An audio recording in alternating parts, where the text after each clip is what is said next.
days, I pray for better days. Working hard cause I want extra pay. Talk to them seeds, but you must demonstrate. Cause it's your ways that they gon' imitate. Non-violent. Sometimes I wish I would've went to college.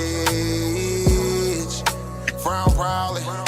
Cause where I'm from, they hate you when you smiling. Your faith should be your gun. You can't leave home without it. The children being grown, cause all the parents acting childish. You show them your reality, I bet they doubt it. You tell them all about your dreams, that's when they out it. Your own blood, ain't no family no more. They do you badly for show. You try to patch up your soul, Lord knows you on a mission to show him you so submissive. The prayer said in silence, you know the devil can hear him, pay attention. Know the war's within, how much time do you spend? Try to balance your zen, then again, losses is lessons. You tell me you trying to win, we know about saving money. You tell me you trying to spend that blood on it. Sweat, tears, you put that love on it.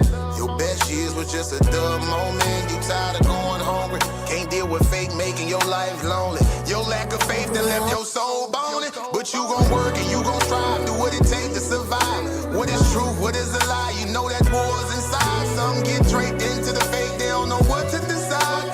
Wrong choice, meet your demise, keep that between you and I. You realize, some people you gon' let go, you visualize. The things you need to feed your soul is on the rise. They not gon' wanna let you go, but it's alright.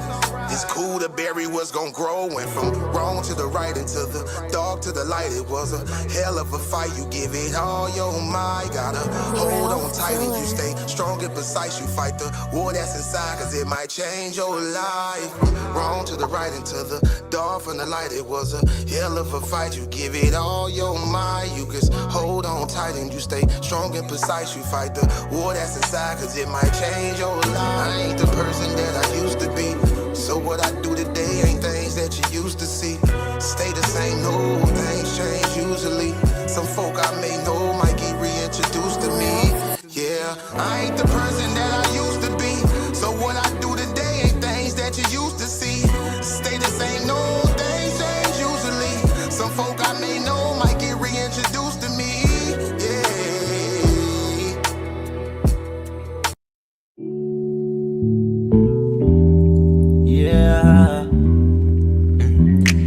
Don't be stressing on the dumb shit, cause God is gonna make a way. Just keep going and keep your faith, so you can win this race. This race called life, yeah, yeah. This race called life. This race called life, yeah, yeah. Race called life.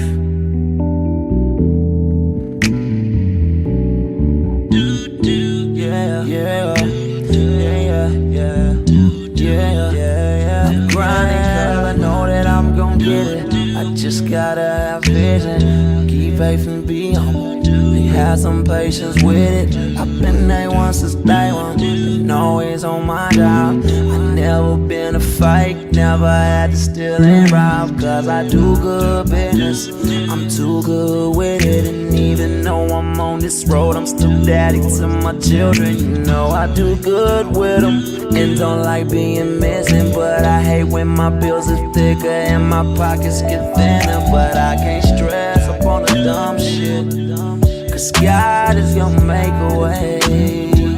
I keep going and keep my faith in my pace, so I can win this race.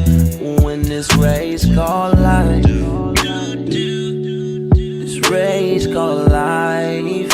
I'm just trying to win this race called life. This race called life.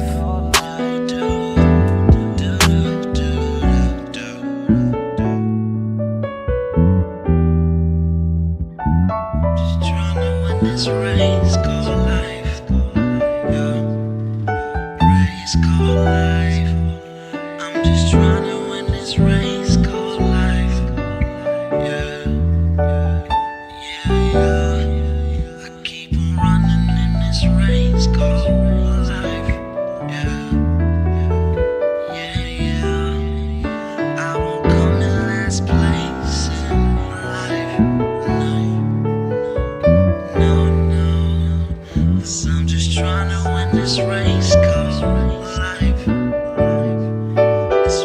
race called life. Girl, I just gotta win this race called life. This race called life. Just gotta win this race called life. Yes, yes. We are in here. We are in here. Welcome to Coliseum of Arguments, where ideas don't survive on volume, only on evidence. This is Debate Talk, your global debate news desk, bringing you the best clashes, boldest performances, and sharpest minds from across the world. We break down who dominated, who collapsed under pressure, and which arguments actually held up when the lights came on. From viral showdowns to underground debates you won't find anywhere else, plus fresh talking points and sources most people have never seen. No spin, no safe takes, just real analysis, real scholarship, and real consequences. If you care about how debates are won, not just who's loudest, you're in the right place. This is Debate Talk, inside the Coliseum of Arguments. Let's talk debate. Yes, yes. And I am your host. Me and the brother Mel here are your hosts. I'm A1. You want to introduce yourself, Mel? Tell them where you're from. Yes, indeed. My name is Mel Smith. I'm from New York. Nice to be here with you tonight. Appreciate you. Appreciate you. As you could, if we didn't already know, the hat, New Yorkers love repping the team. They have a lot of home spirit, home team spirit, I should say. I think it's pretty dope. Today, we're bringing you the first episode of Debate Talk. But before we get into the breakdowns, we're going to break down a little bit about ourselves, introduce ourselves to you, take some questions from the audience, as well as answer some that have already been submitted. Mel, tell them where they can find you, Mel, on YouTube. You can find me at Watching the World 777 on YouTube, TikTok, on Instagram. I am Mel Smith. Let's go. And let's get into some of these questions we had from some of the viewers. What is Debate Talk, and why did we feel the debate world needed this show right now? I think I'll take that one first. I came up with this idea. I think the debate world needs this right now. It's a way to help highlight what we're doing, as well as it's a way to hold people accountable. And as serious as we take it, somebody should be propping us up, the people who do good, and somebody should be highlighting the people who are messing up and showcasing that so they can see their behavior and learn from it and hopefully do better next time. What about you, Mel? Well, I think it's a unifying agent. I think as we start to have these shows and we're talking about different platforms and people that are raising the bar, elevating on top of their game, I think it's going to motivate people to keep rising to the top, give it all you got, right? Mm-hmm. Let's go. I like that one. Let's get to the next question. How did each of you get involved with the Coliseum of Arguments and the Titans Debate League? Okay, I'll go first on that one too. I am the CEO of Titans Debate League, LLC. I run the platform at Titans Debate League, as well as at Coliseum of Arguments. I need to stop saying so much. Let's get that. Let me start remembering that. But yeah, I did it again. Yes. I was at another league. Sheesh. I felt like, there were some changes that needed to be made. And instead of me trying to tell another man how to decorate his house, I just built my own. So here we are. What about you, Mel? Well, I've always been around debates, especially when it came to Sonetta TV and all the different debates and so forth. But as far as Titans Debate League, the other night I was passing through, and as you know, I heard a great conversation. I came in on the conversation, and it went quite well. So you and I were able to make a sincere connection, and I'm very grateful for that. Let's go. Amazing answer. Get to the next one. Okay. Before the debates and microphones, who were you and what shaped your thinking early on?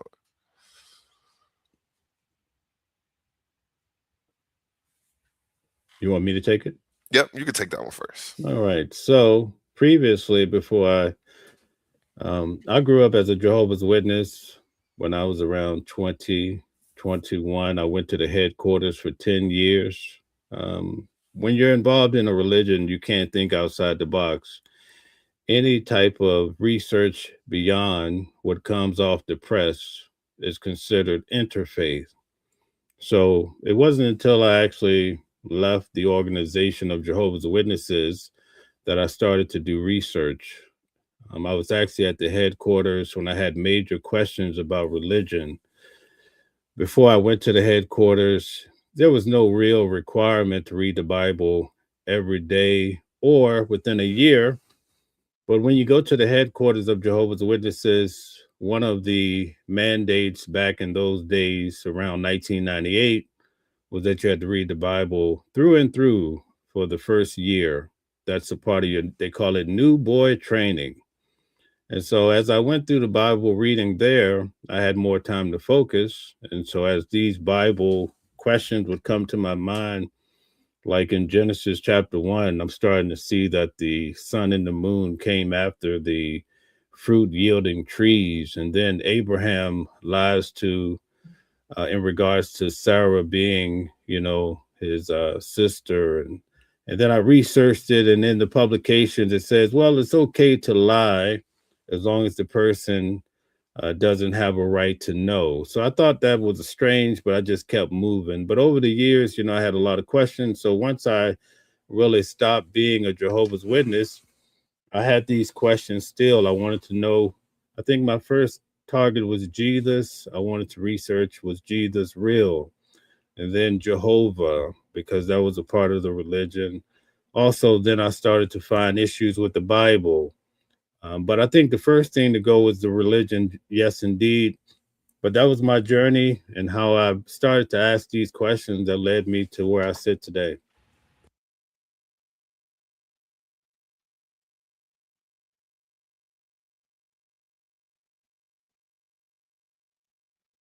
All right. You still there? Oh, yes, I'm muted. Sorry Okay. about that. Okay. Before No the problem. debates and microphones, who was I and what shaped my thinking early on? Before the debates and microphones, entrepreneur.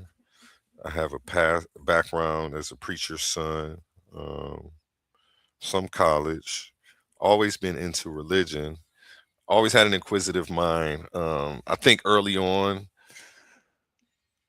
I had doubts because I had, as a youth, logic didn't line up with the dogma that's being taught in the churches, and I recognize that.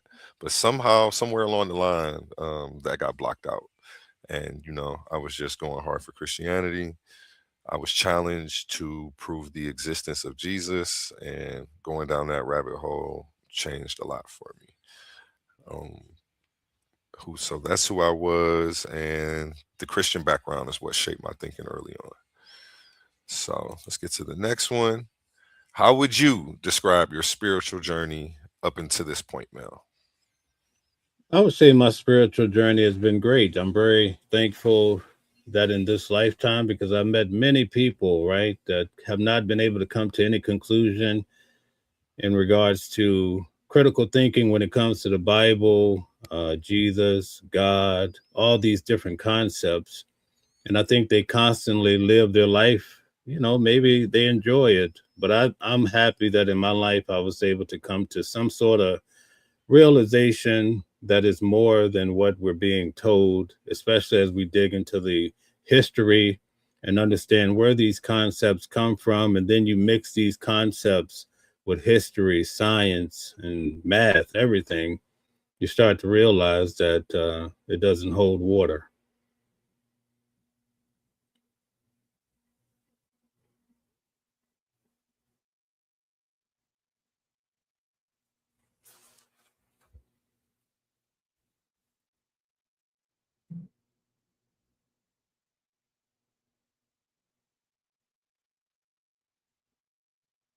You might be muted. I'm not sure.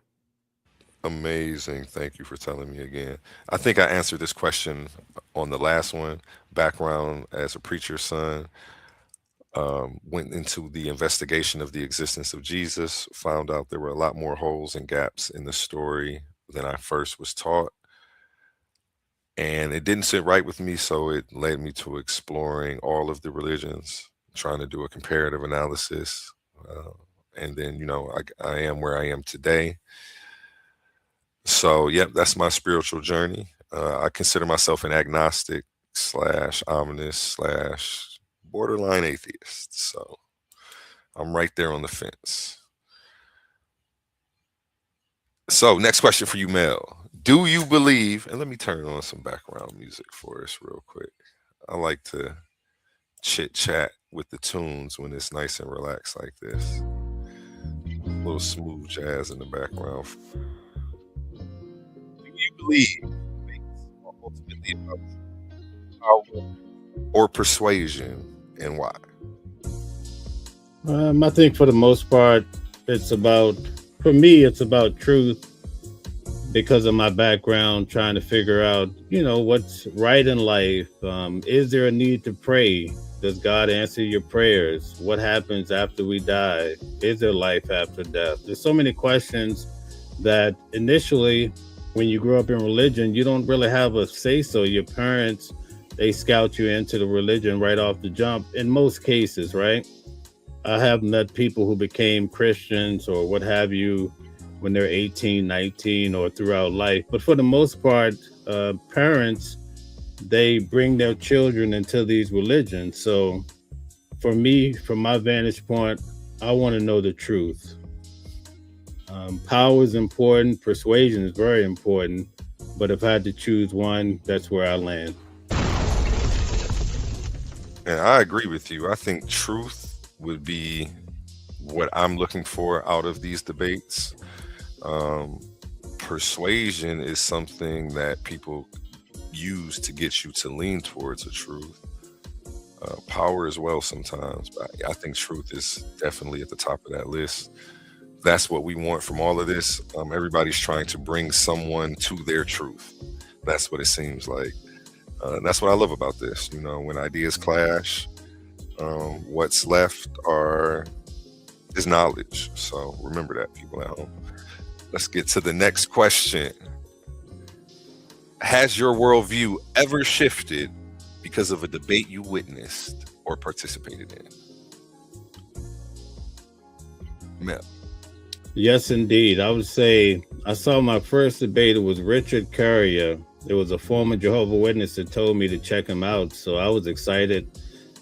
And he broke down the whole concept about Jesus. And I was like, man, this is what I was thinking my whole life, pretty much.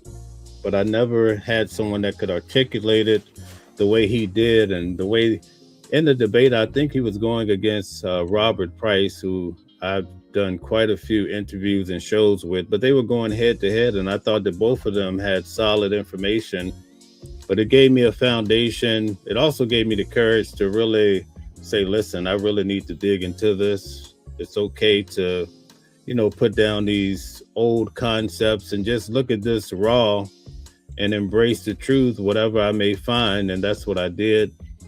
And when I started to look at the big picture of whether or not Jesus existed, I found that if you dig into the Bible, you can go to Tacitus, you can go to Josephus, but if you look at the Bible within itself, you'll walk away with more questions than you will with facts, because a lot of these stories are just literature that was written at a high level, because when you read the Bible, it tells you that these men were, common men, unlettered, weren't very smart, right? But when you look at the writings, right, the writings tell you something quite different, especially when you go back and understand the time. And I just recently came back from Rome and I realized, wow, this is much different than what I was taught. In fact, when I went out there, I was like, how can the Apostle Paul have the money to write all of these letters, get these letters all the way out to Antioch and these places that I was actually in the middle of the Roman Empire? So, it's just so much to learn. But I always tell people, follow the money. And And when you follow the money from the Roman Catholic Church, it's mind blowing. So Definitely going to have to get you to shed some more insight on that one day. I definitely want to hear more about that for sure. And what question were we on? Has your worldview ever shifted because of a debate you witnessed or participated in? For me, that's a good one. Yes, I just can't remember specifically what one. I know there's debaters who've had presentations that have shifted my worldview. Unc West had put out some information from Dr. Yaya. I believe he teaches at Cambridge University. With some stuff he had put out on biological evolution that changed my perspective on the world and how I understand things. So that was pretty interesting. Shout out Unc West and the Pseudo Killers for that. Go ahead and drop a bomb for him and give him a round of applause as well. You know, a lot of respect to those brothers who are into the scholarship, looking up the sources and trying to bring you actual data that's relevant, that's tangible, that we can believe in. So not even necessarily believe in, but that we can know is true. That's what I'm looking for. Again, truth. You know, that was one of the answers to the questions before. What do we look for out of the debates? Persuasion, power, or truth? And it's definitely true. Next question for you, Mel.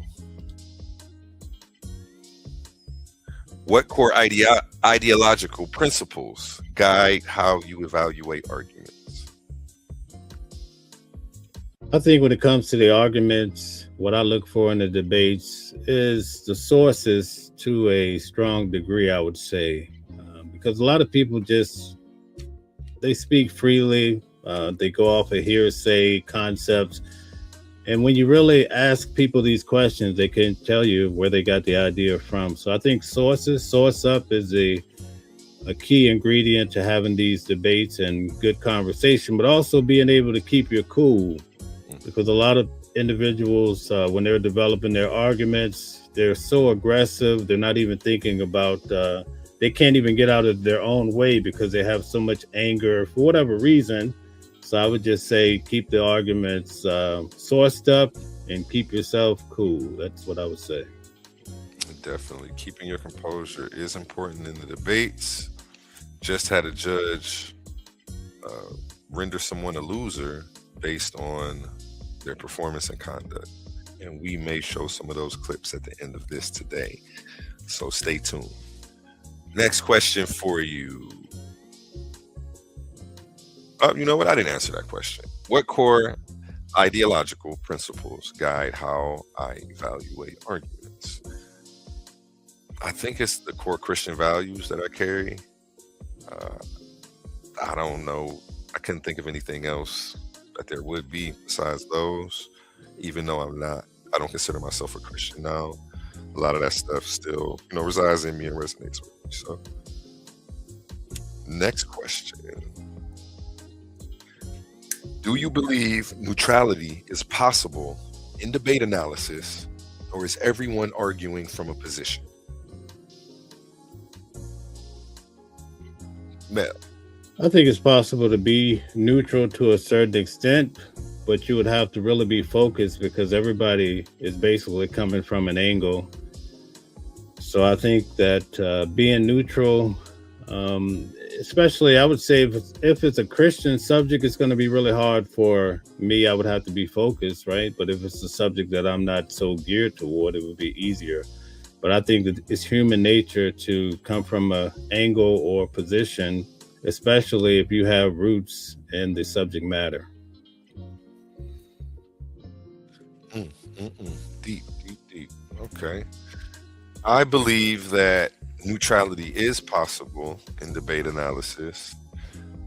I don't think that the beginning of this question goes with the end. I'm not understanding it. I think debate analysis, I would kind of put judges in that category of doing that. And the people arguing from the position, I would say more so are the debaters. I don't think that the judges, I don't know. But I think neutrality is possible in judging. I do think people have inherent biases. That's something that we have to work around. I pay attention and look for that in the judging system and in my judges right now. I'm keeping track of how they judge the people. I'm doing statistics on who judges people. I'm saying it all wrong. I'm doing statistics on how the judges judge, what their rulings, where they fall based on their ideological backgrounds. So that way I can try to see if there is some inherent bias in there or if they're truly being neutral. So yeah, I think the neutrality is possible, but I do think a lot of debaters argue from a position. That's their job. That's what they're getting paid to do when they show up on my platform, is to take a position, argue it to the best of their ability, and to try to pull people to their side, whether they believe in the argument or not. Sometimes debaters will take a position they don't necessarily believe in just to keep the show going, you know. They do it in practice, debate classes. You have to do it all the time as well. So, yeah. Next question. And anytime you want to expound further on anything I've said, just jump right in. Don't feel shy or cut me off. What separates a good debater from a truly dangerous one? Mel, you. I think it's being deceptive. That could really make a debate dangerous. I saw recently a debater perform at a high level. I mean, he came to perform and to break down everything. I mean, he's probably one of the best that I've seen. But the individual that he was debating, he formed the question of the debate or the title in a way that he could come from a totally different angle that had nothing to do with it, as though he was trying to deceive his opponent. And so ultimately, so many people paid to participate in this debate, and they showed up because it was a subject that a lot of people felt. And so when this debater used, he was deceptive, very dangerous, I would say. A lot of people walked away and they felt like it was a sham. So that's what I would say. And we may have to bring that debate up on a future episode and highlight the points that you're talking about, so that way they can see some examples of that. I think what separates a good debater from a dangerous one is somebody who, well, at least in this online area, in the conscious community, is somebody debating things that they truly believe in. That's what makes a good debater. I think people pushing ideologies and things that they don't necessarily believe in. Some people would call them grifters. I think those people can be dangerous. It's kind of cult-like behavior. They'll get a following, try to extract funds or exact funds from them. It's kind of, that's dangerous. And it can become dangerous. We've seen a couple people from the conscious community fall under investigation and go behind bars due to some of this behavior. So yeah, I think that's when it becomes dangerous, definitely. Next question. Okay, we're moving along here. I like this. What makes a source credible in your eyes, and what instantly disqualifies one? Now, well, I'll use, this is a tough one, because even the sources, in fact, recently I saw a guy using sources and it came from a prominent place, but ultimately the source was biased and also rooted in Christianity. So I think it's really tough I think at the end of the day, you have to take the sources at their face value at the moment and see if it's credible enough. But I think every source, scholarly is what I try to research or try to encourage people to use, but even still, they can be deceptive too. So, it's a slippery slope, if you ask me. And when you say that source wasn't credible, how so? The Christian source? Or you said biased, that was the word. Like, what made it biased? It was biased because the scholar that the person referenced is a well-known Bible scholar, Christian pastor most of his life. So, when you look at the information, it's not rooted in real facts. It's coming from a person who had a motive. Understandable. Definitely understandable. Yeah. And I think it's N.T. Wright's name or what have you. So I'm familiar. yeah. And I'll answer the same question. What makes a source credible in my eyes? Again, when it comes from someone unbiased, let me think about what disqualifies a source. I'm trying to think. I know it when I see it, but it's hard for me to put it in words right now. When a person, political agendas are at play, that may disqualify the source. And not the methodology not being right. There are sources that I disqualified along my journey of studies because things just didn't make sense. Like, they use Tacitus and say that he's a source to verify the existence of Jesus. But I disqualified him because he wasn't alive when Jesus was alive. So to me, that disqualified him as a source. So things like that. And again, it's easy to see them. It's harder to necessarily explain what I'm looking for, though. But when I find it, I know it. That's for sure. Next one. What should viewers expect from us that they won't get from mainstream debate platforms? I guess I'll start with that one. What you guys can expect from us. I've been trying to stop saying that word. I just keep saying it. And every time I catch myself, it throws me off.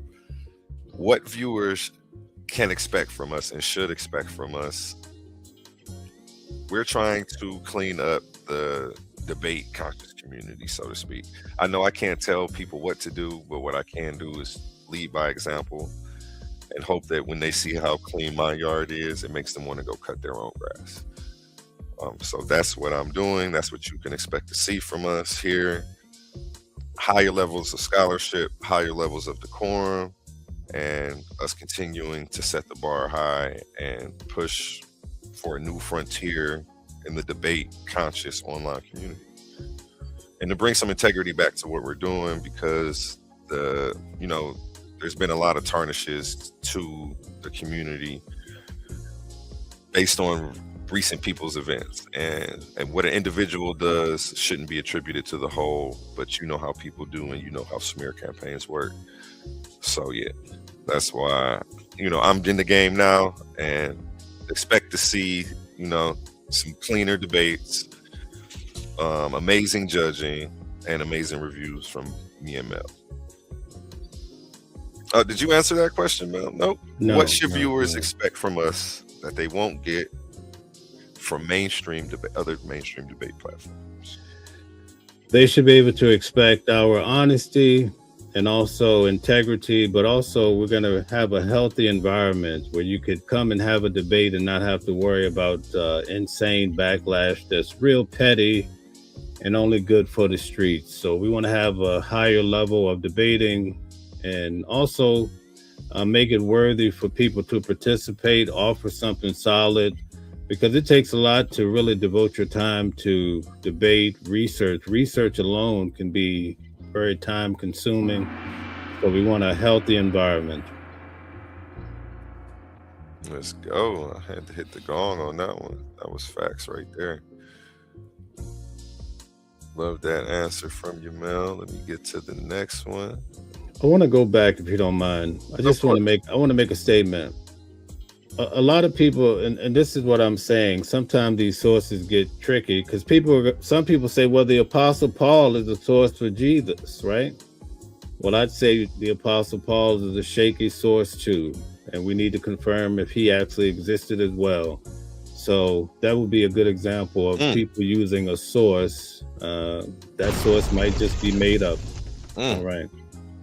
Need to confirm if he existed as well. I like how you're talking. We may have to have some talks about you judging some of these debates in our tournament as well, because I'm already getting this air of unbiasedness from you, and I love it. Let's go. Let's get to the next question. Okay. Who is debate talk really for? The debater, the spectator, or the student of ideas? You first, Mel. I would say it's for the debater. Welcome to I would say it's for the debater. We want to have the environment, as we both nicely expressed. We want to have a place for debaters to come and feel like they have a place they can hang their hat, so to speak, and not just come to these debate centers where people just shove you around and then you walk away wondering if you had a solid judge or judges involved. We want to take that away and just make it a pleasant environment, and make it easy for people to really give their all and feel like they're doing their best and be rewarded for it. Amazing answer. Let me take that one now. Who is debate talk really for? I believe it's all three. I believe it's for the debater. I believe it's for the spectator. I believe it's for the student of ideas. I believe it's for people who like to judge debates. I believe it's for people who just love information in general. Um, so make sure you tune in here if you want to get fresh debate reviews and fresh debate news from across the globe. We're not just covering what's happening on Titans Debate League. If there's a fire debate about Kobe and LeBron in the barbershop in Wisconsin, I'm pulling up. If they're arguing on the two soccer moms or the soccer field arguing about if the sweater's pink or fuchsia, we're there. As long as the sources are valid and the argumentation is amazing. I'm joking, but yeah. Okay, next question. At the end of the day, what do we hope people say about this show a year from now? That's a good question. I'll go first on that one.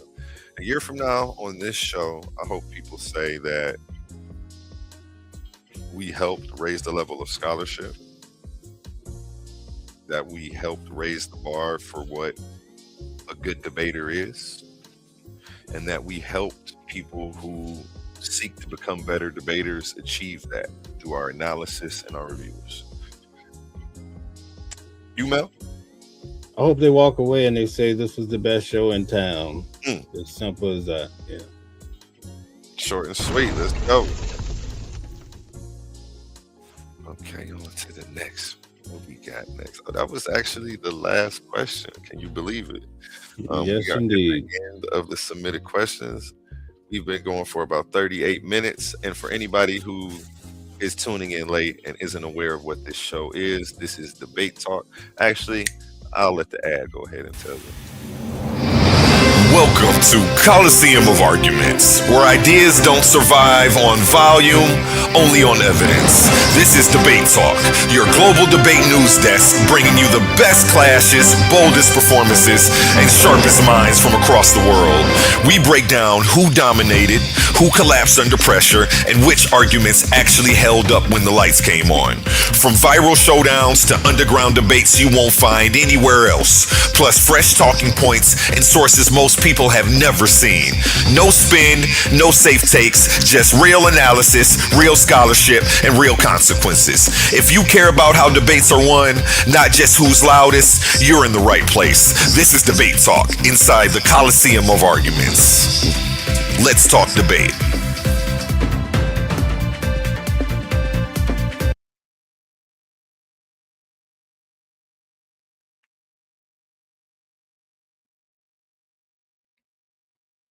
Muted.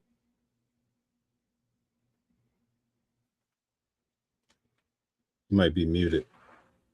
Oh, amazing. Thank you for catching that for me. And to give people a little bite of what they're going to get on each episode, we're going to review a few clips from a recent judge challenge that I had in my tournament. One of the debaters didn't like the way their scorecard looked, wanted to challenge the judge's verdict. And we have those clips here for you. Let me go ahead and share my screen. Let's get your take on this, Mel. I don't think you've seen this stuff yet. I got to cut up into shorts. And again, you can find us at Titans Debate League on YouTube. Go ahead and subscribe there. If you go to the short section right here, I have shorts from a lot of different episodes cut up, as you can see. But let's get into this.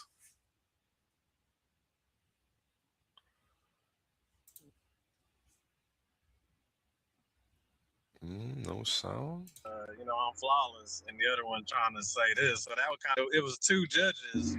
And you know what? I don't want to. I didn't get a chance to greet everybody with. Let me do peace, it love, this and way. respect. Let's actually play the judge's response, and I want to get Mel's take on this and see how he feels about it. It's only about 5 minutes. I think it was a pretty fair judgment.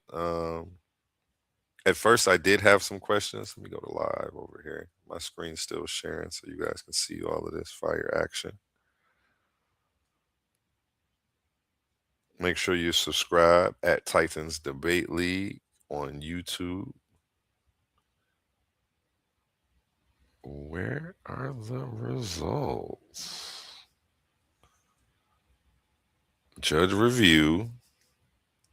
So the results should be right here. Here we go. Got it. Make sure this is unmuted. Group 800. This requires direct genetic evidence, clear timelines, and correct use of phylogenetic language. Clash between two heavyweights. Silky D, the head Berber in charge, you hear that, man? Undefeated, defending the North African origins, and Yahya Batu. Yeah. Championing the Bantu lineage and the deep genetic roots of the haplogroup AOO. The arguments have been made. The sources have been cited. The judges have reviewed the history, the genetics, and the methodology. The question on the floor was simple, but the implications were massive. Did the Berbers predate the Bantu haplogroup AOO? No interruptions, no rebuttals, no spin. Tonight, our judges step forward. We come with the official breakdowns and reasoning and crown the winner of this debate. So lock in, because history just went on trial and the verdict is about to be read. Yaya and Silky, how you feeling today, gentlemen? Feeling great, man. Feeling great. Laid back. My time, waiting on these results. We've been waiting, so people been waiting. So we here for the results. How you feeling today, Silky? Oh man, I'm feeling very. Hey, Judge number one. I'm feeling good, brother. Good to be here. How was your holidays, everybody? Get the formalities out the way. Everybody had a good holidays? Okay, great. What we're going to do is I'm going to bring up, should I bring up the official criterion again? Just so that way you keep talking to me. Let's see what's. I tune my ears specifically to evaluate the structure and the resolution. A negative for tackling a technical and educational resolution. Do the Berbers predate the Bantu haplogroup A00? When I listen to the debate, I tune my ears specifically to evaluate the structure and content of each argument and each side's adherence to the scope of the resolution. Because it's an affirmative resolution, the affirmative has the main burden to establish that Berber populations predate the Bantu haplogroup A00, or that Berbers can be shown to have genetic or chronological priority relative to haplogroup A00. This requires direct genetic evidence, clear timelines, and correct use of phylogenetic language. The negative's burden would be met if they could show that A00 predates Berber ethnogenesis, or that the affirmative failed to establish its own claim. The affirmative opening introduced 3 sets of evidence. The first focused on prehistoric North Africa and Morocco, citing archaeological sites, early Homo sapien fossils, and research suggesting a Pan-African emergence of modern humans.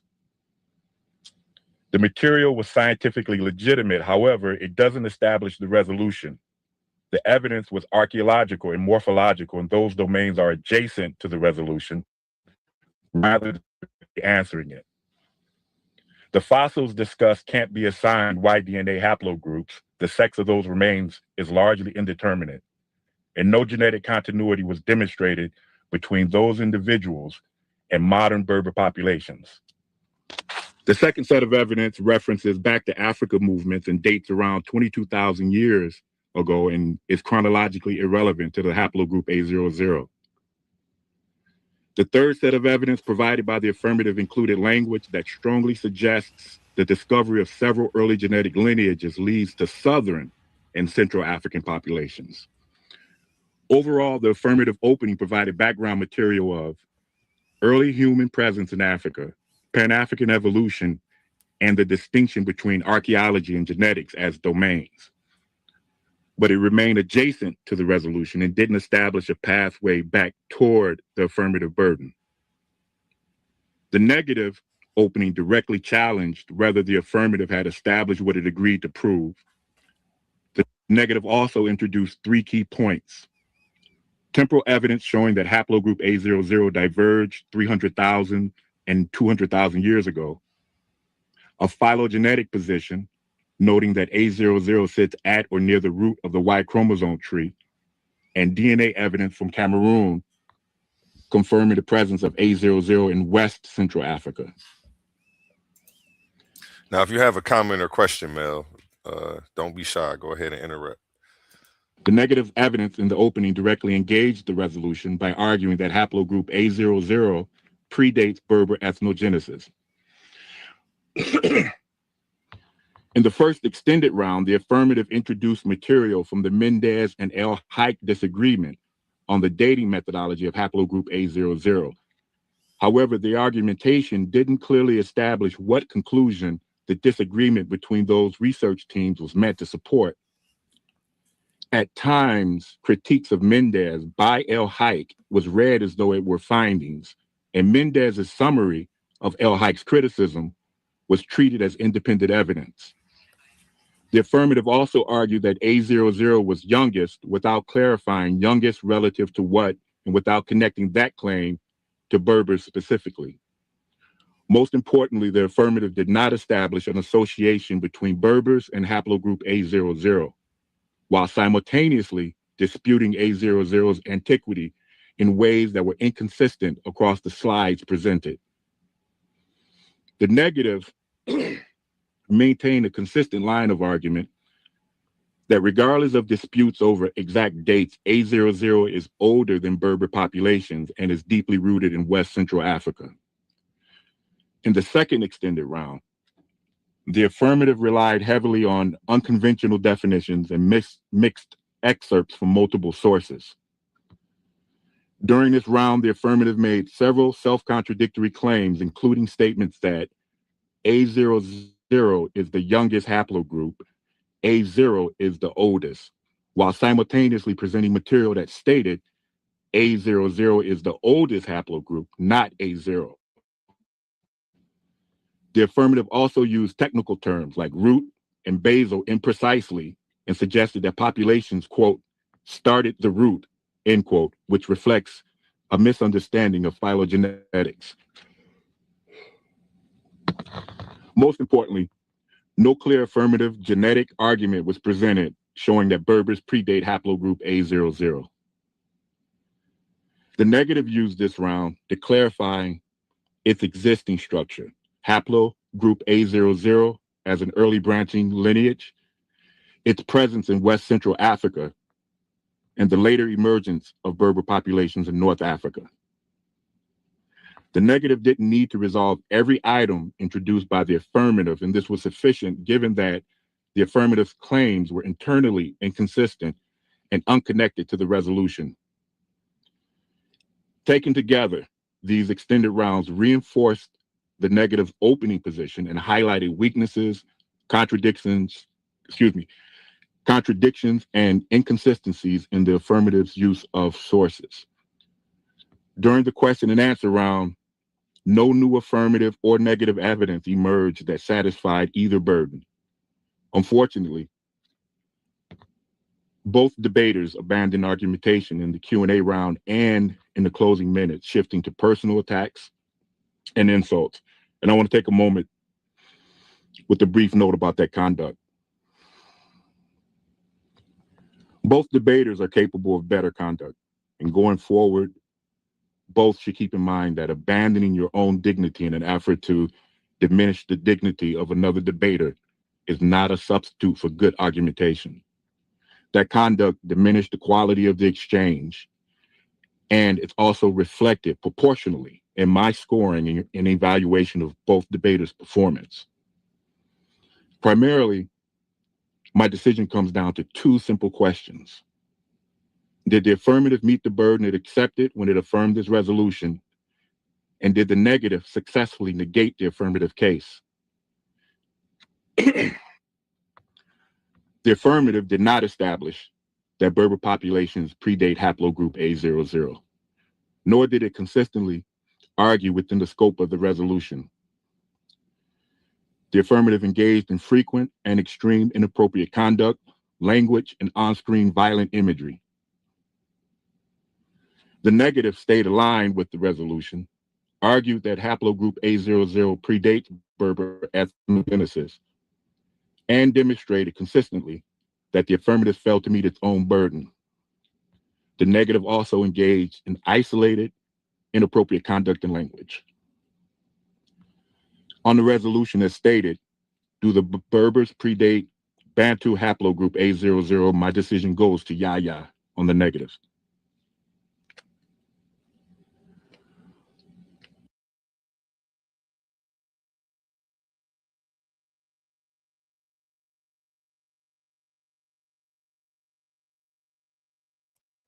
You might be muted. Amazing. I haven't been doing this for a while, and I've done it several times in one episode. You can find this debate on my channel at Titans Debate League. This is Silky D versus Yahya Batu. We're now going over the results from judge number 1. This was his first time on my channel judging. I think he did more than an amazing job. I haven't seen such a good job done judging a debate. I wanted to get your take on it and see how you felt about just hearing his response. I'm not sure if you actually saw the debate, but what do you get from that? I didn't see the debate, but this judge seemed top tier. He seems like what I would imagine Judgment Day would be like, standing before God. No, I like that one. Good one. It'll be a tough night. It'll be a tough day for me if I stood there. No, he did a great job. He broke it down nicely, man. Top tier. Amazing. And shout out judge number 1. I love that he highlighted the conduct that both men could conduct themselves better, and that insulting each other isn't a substitute for good argumentation. I felt like that was something that definitely needed to be highlighted. I think that our mission statement is getting across that we're here to clean up this conscious community in this debate scene, one debate at a time, and damn it, we're doing it. So, shout out to judge number 1 again. Give him a round of applause for that amazing judgment. This debate verdict was challenged by Silky D, and I urge all of you to go check that out. It was very entertaining, to say the least. He didn't want to accept his loss, bruised ego. He was there grasping for straws, trying to find any reason to get this verdict overturned. Maybe it was the $500 cash prize at the end that he was so after. I'm not sure, but it didn't go his way. The judge came and I feel like dragged him a second time in more detail than he did right here. So if you want to see that further breakdown of Silky's performance, go ahead and check that video out. It's called Silky D Judges Review. So yeah, that was pretty fun.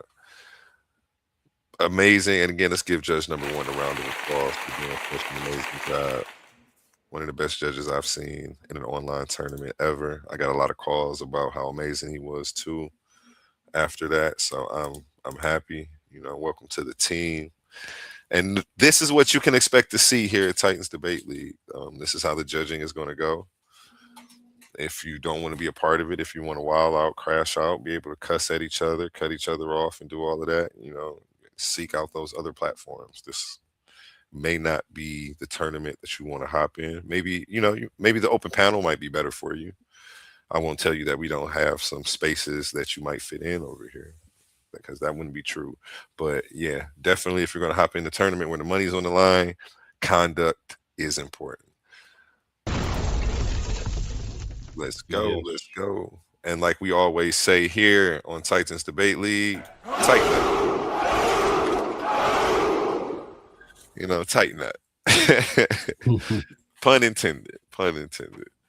So with that being said, let me go to a word from our sponsors, show you what we have coming up this week that you can expect here on Titans Debate League.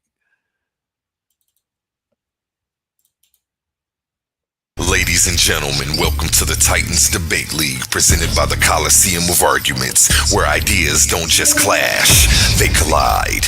This isn't a conversation, this isn't a panel, this is intellectual combat.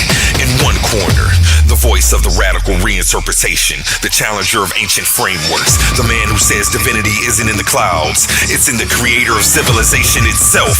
Suave boss, a man bold enough to declare the black woman is God. Not a metaphor, not symbolism, foundation. And in the opposing corner, a defender of revelation, a believer in submission to the one, a man standing firmly on divine law and sacred text. Jesse Valdez, a Muslim, a monotheist, a man who says Allah is God, singular, eternal, unmatched. This is not about insults, this is about worldviews. The black woman versus Allah. Who is God? History, identity, power, spiritual authority. Are you not entertained?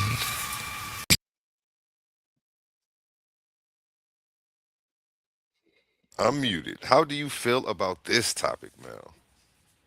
Wow, look like it's going to be powerful. Can't wait to check it out. January 24th, only on Titans Debate League here at Coliseum of Arguments. Can you get that one? Make sure you're there. Make sure you're there. This one's free of charge. It's not going to cost you anything. Just come on in, get a bite of the show. You're going to love it. Ladies and gentlemen, this Saturday, January the 3rd, the arena becomes a battleground. In the left corner, a secular scholar armed with history, logic, and cold hard analysis, the architect of arguments, King J. And in the right corner, the heretic of hidden knowledge, the preacher of the unseen, the challenger of orthodox belief, Dwayne, aka Darkness. Two worldviews, two intellectual titans, one question that shakes the foundation of faith itself. Are Christianity and Gnosticism the same thing?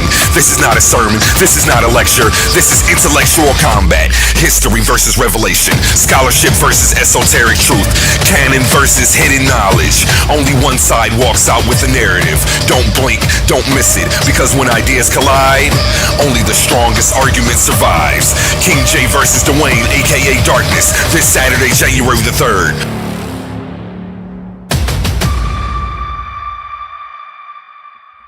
And another amazing topic. Are Christianity and Gnosticism the same thing? Have you ever seen this topic before, Mel? Yeah, I've seen it before. It's going to be a good one. Definitely. This is my first time seeing this, but I thought we had an original over here. It's okay, though. It's okay. How did that last one pan out? I just saw it on YouTube. It's an old debate. You could check it out back in the day, but pretty good debate. Okay. You know the names or how I can find it? Yeah, I'll send you the link to it. Appreciate you, big dog. Appreciate you. Yes, sir. And this week we also have coming up. Let me pull up the video file. In every era, there are contenders. In every generation, there are challengers. But once in a while, a force steps forward that doesn't ask for debate. She demands it. Who will debate Naphtali? One of the fiercest female Hebrews on the scene today. A strategist with scripture in one hand and logic in the other. She's been racking up victories coast to coast, panel to panel, platform to platform, leaving broken arguments and silent opponents in her wake. This isn't hype, this is a track record. She doesn't come to exchange talking points, she comes to conquer territory. Now she steps into the Coliseum of Arguments, where ideas collide, egos crack, and only the sharpest minds survive. No prisoners, no safe spaces, no intellectual shortcuts. This isn't pro wrestling, this is mental combat. Worldviews tested under pressure, claims weighed, not shouted, receipts required. So the question isn't if she's ready, the question is, who's ready for her? Who will debate Neftali? Are you not entertained? She has a Tuesday. Am I muted again? Okay, no. She has a Tuesday night takeover this Tuesday, 7 p.m. Make sure you're there. It's going to be fire. She's taking on all challengers, looking for a new person to step into the ring with her. Who will be brave enough? Come one, come all. Bring your sources, bring your scholarship, bring your wit, because you will need it to step into the ring with Neftali. And we have some other stuff coming up, but you know what do I have? I do have one more. We got one more debate coming up this month of January. Let me find that commercial. Here we go, right here. Is this the right one?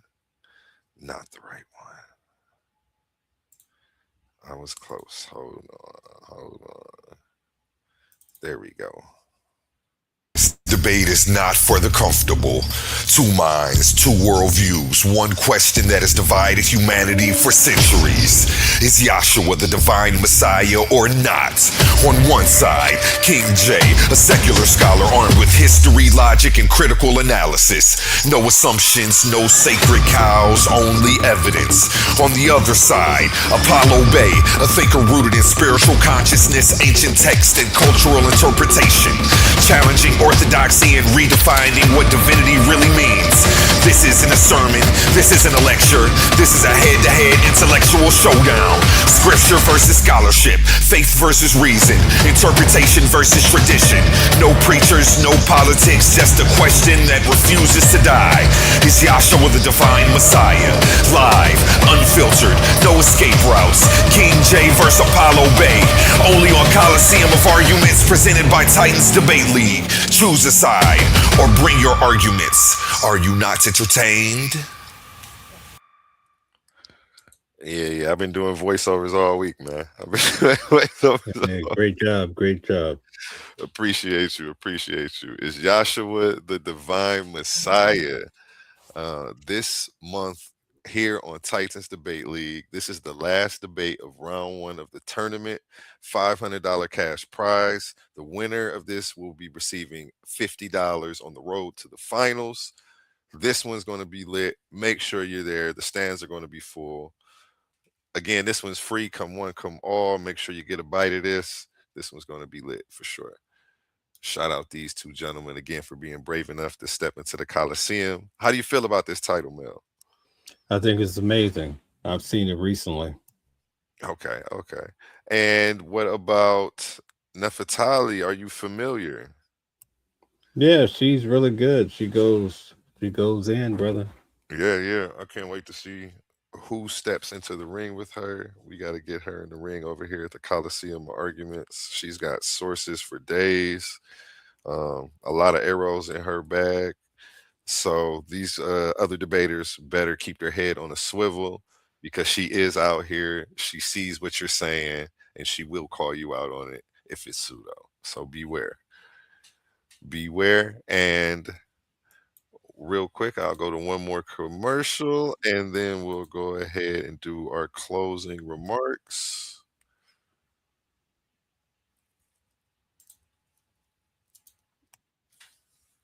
Sorry about that. I usually have all this pulled up. This was a fun episode. I can't wait for episode 2, where we actually get to the reviews, the breakdowns, the highlights. That's where this is going to get really fun. This was a dope introduction, though. But now it's time to get to work. Let me go ahead and play this one. In every debate, there's power, passion, and purpose. Titans Debate League isn't just a podcast, it's a movement, a place where big ideas collide and voices that matter are heard. But to keep this arena alive, we need you in our corner.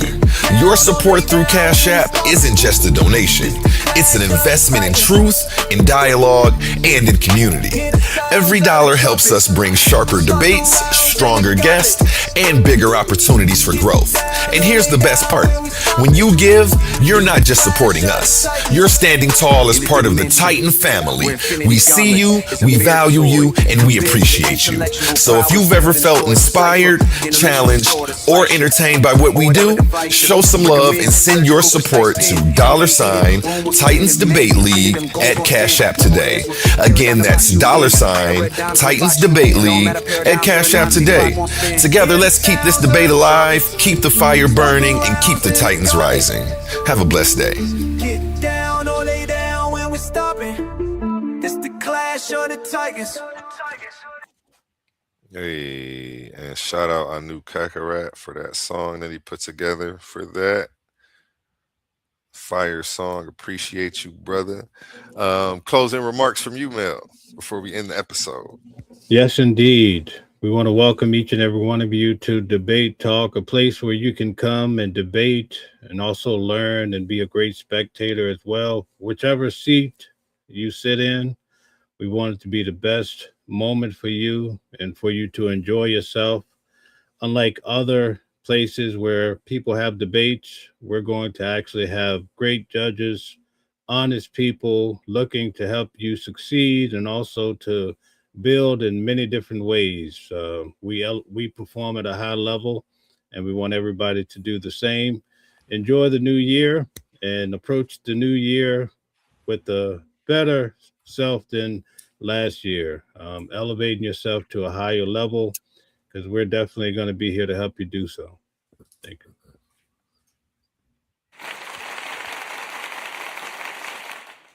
Appreciate you, Mel. Appreciate you. And that's how we're closing out the very first episode of Debate Talk.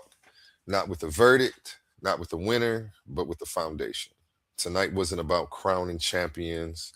It was about letting you meet us, where we come from, how we think, and why this platform exists in the first place.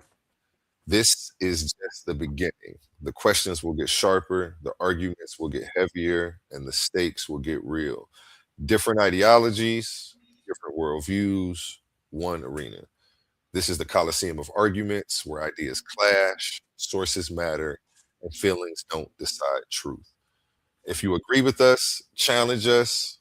If you disagree, bring your evidence. Either way, pull up a seat, like, comment, and subscribe. Let us know what topics you want to see debated, who you want to see step into the arena, any episodes that you want us to cover. Any debates that you would like us to cover, because next episode, the debates begin. I'm your host, A1, and again, I'm here with Mel. This is Debate Talk. We'll see you in the arena. Have a beautiful new year. And we're going to end with a song from Anu Kakarat.